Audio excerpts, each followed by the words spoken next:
This is a BICOM podcast. I'm Richard Pater, the director of BICOM here in Israel, and it's the 19th of February. We are 2 weeks away from Israel's general election and away from our usual discussions about security and diplomacy. Today we're going to discuss some of the domestic issues on the socio-economic front.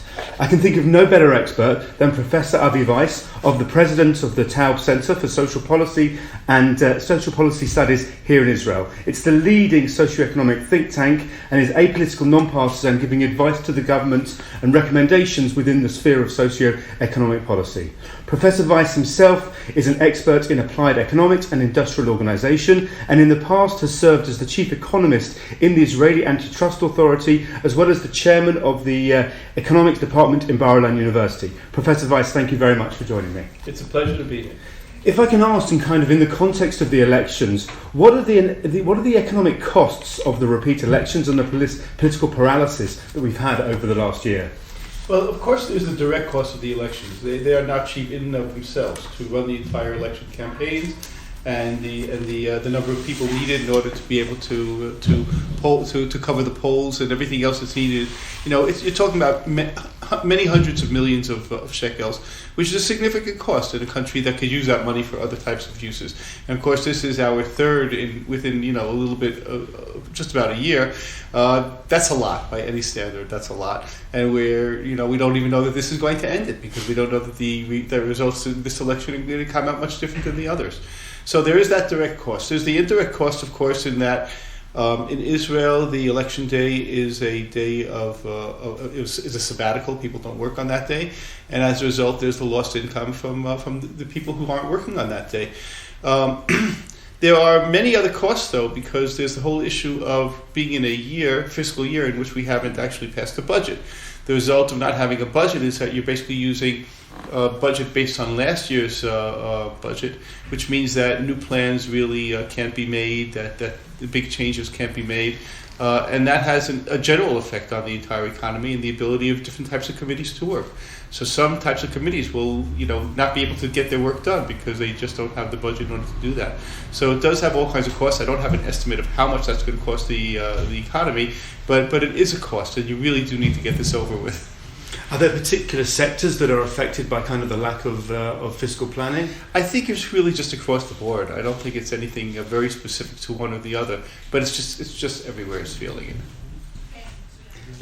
Looking ahead, presuming there will be a government formed, hopefully after this close election or eventually, what are the most significant economic challenges that any new government will face? Oh, there are always, of course, many. So let's just start on the macro level. On the macro level, one of the challenges that the government faces, one of the biggest ones, is the growing deficit. We know that Israel was very, very fiscally frugal over a very long period, resulting in a high credit rating of a AA, which allowed it to borrow money internationally at very good interest rates. Now, when you do that, then of course you can service your international debt much more cheaply, so you have much more left over for other uses that you can do with those monies. The past couple of years saw a couple of agreements which raised fiscal expenditure very significantly for now and for a long time going forward. And the result is that you increase the deficit from about 1.9% in 2018 to about 2.9% in 2019, and it's expected to go up to close to about 4.5% even. It's really increased very, very significantly, and that's going to be a problem looking forward. And all the governments, anybody who comes into power, is going to have to do something about that deficit, because you can't really allow that credit rating to go back down. It's just going to be too costly to the country. Now, the problem is, as you saw, all the political parties put out their economic stances, what they want to do, and everybody wants to do a whole lot, but nobody really is going to say where that money is going to come from, because to do that, you have to pay for it somehow. So the only way to actually do all those things that people are talking about is to raise taxes significantly, but nobody obviously wants to talk about raising taxes. So we're not sure what's going to happen. We don't know whether they're going to end up raising taxes or lowering services and not doing many of the things that they're talking about, because you can't get it both ways. You can't grab it from both ends, and we cannot live with a deficit that keeps growing.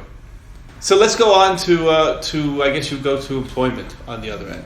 Education and employment. We all know that we have a couple of parts of the population that relatively have lower rates of employment and or lower rates of education.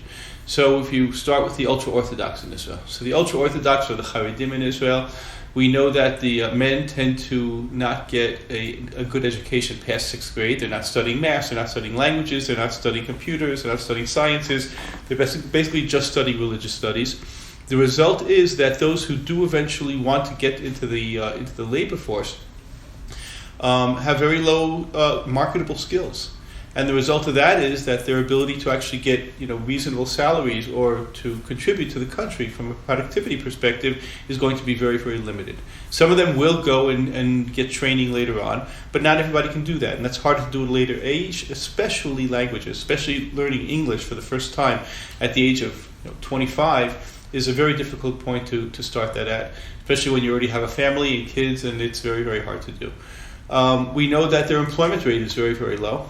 It's much higher than it used to be, but still, it's somewhere only around 50%. The government had set a goal for 2020 of 63%.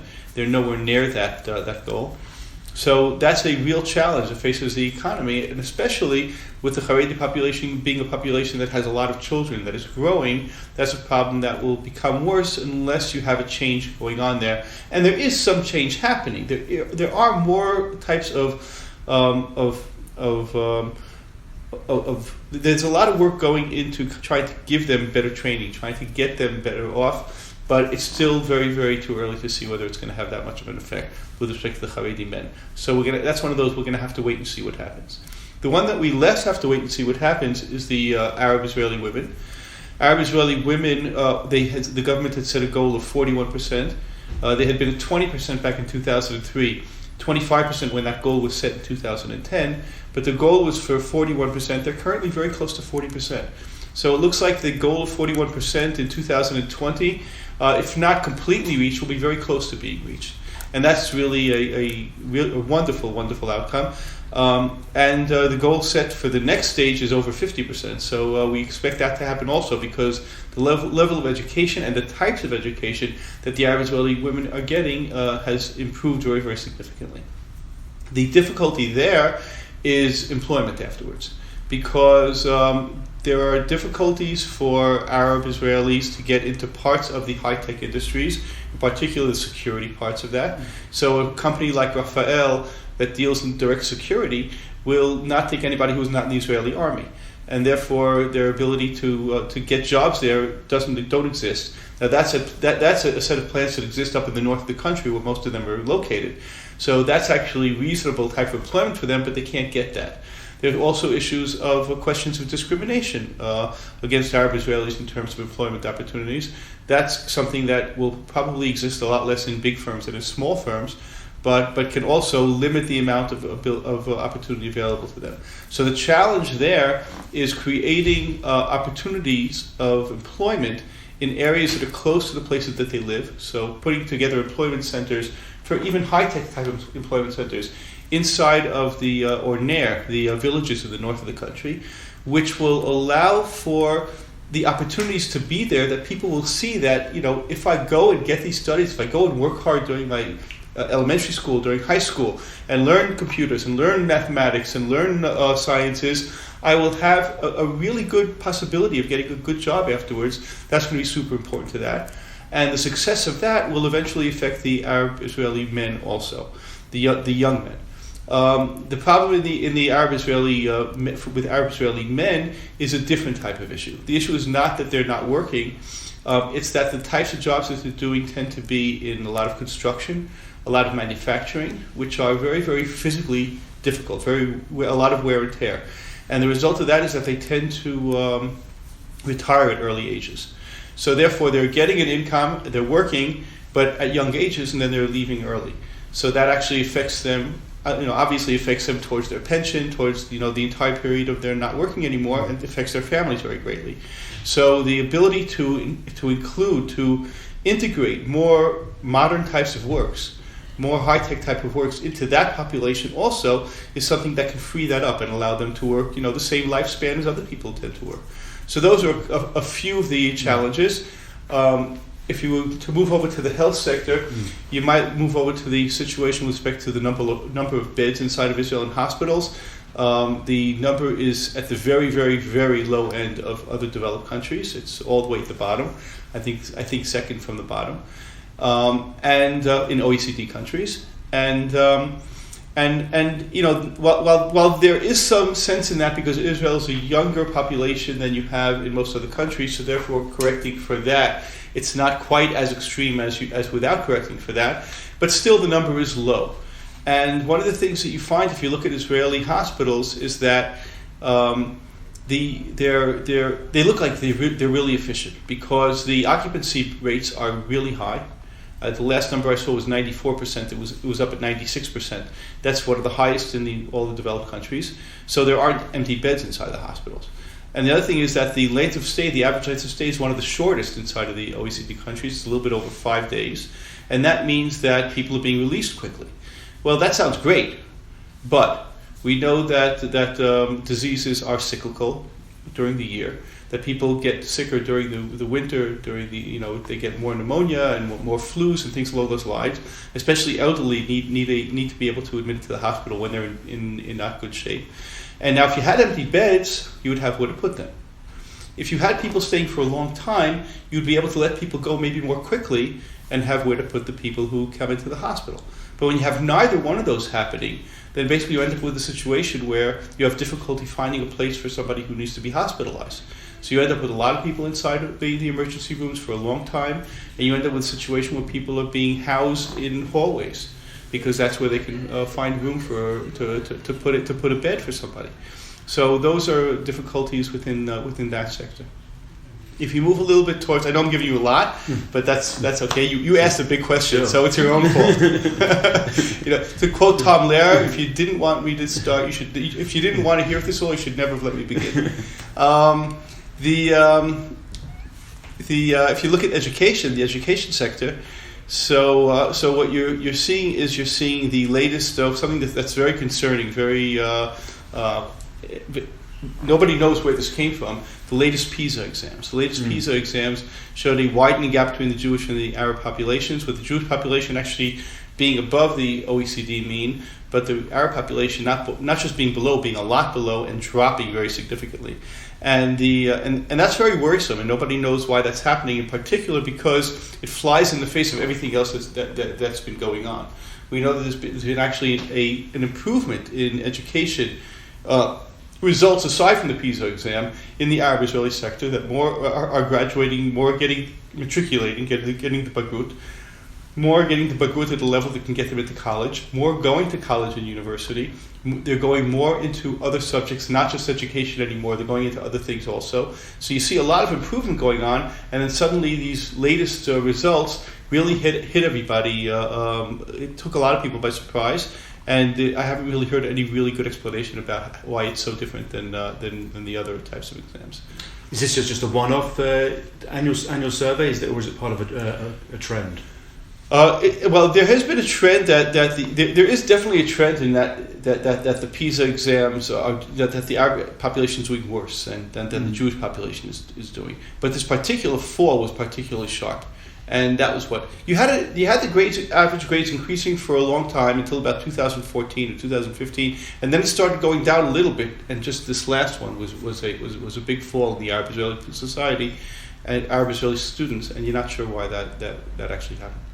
Well, if there's anyone that will know, we'll come back to you for answers when you have a better understanding. Well, we are certainly looking into it, but we don't yet know the answers to why that happened. If I can ask just one last question, I mean, as this the think tank that you lead offers advice or recommendations to various government bodies. Kind of, what are the standout recommendations that you're making at the moment in specific fields? Well, we don't really offer specifically advice or recommendations, because once we do that, one of the things that makes our think tank very different than other think tanks is that we don't play to any political agenda at all. And the problem with making strong recommendations, that'll usually play into this person's political agenda and against the other ones. And the result of the way that we deal with that, with what we do, is that we have all doors open for us. In other words, all the parties come and speak to us, because they all know they're going to get an honest review of what's happening. So we will tend to term them more in terms of options, and we'll talk about the different issues. But in each field, there are different things we will talk about. If we're talking about welfare issues, then we might talk about the importance of changing, let's say, the early childhood program to allow for people to get higher returns on their investments. I'm not sure you know that program, but it's a very important program that was started in 2017. We will talk about the importance of social protection and helping the weaker populations, the gap that's opened up between the median wage and the amount of protection that a person will get who can't work. We will talk to them about issues in the education, obviously, the things that we talked about before.